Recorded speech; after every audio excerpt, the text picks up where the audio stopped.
hindi porket na magaling ka magsalita, ay magaling ka na rin sa actions.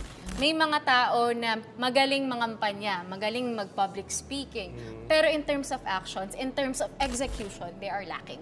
Pero meron dyan, tatahimik lang sa mga gantong functions or whatsoever.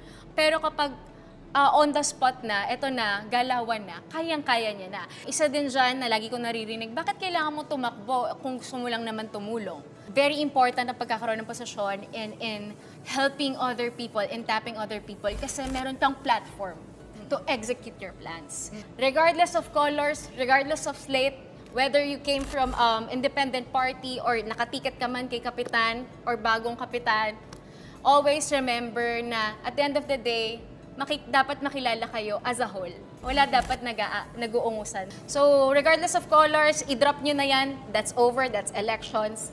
Focus on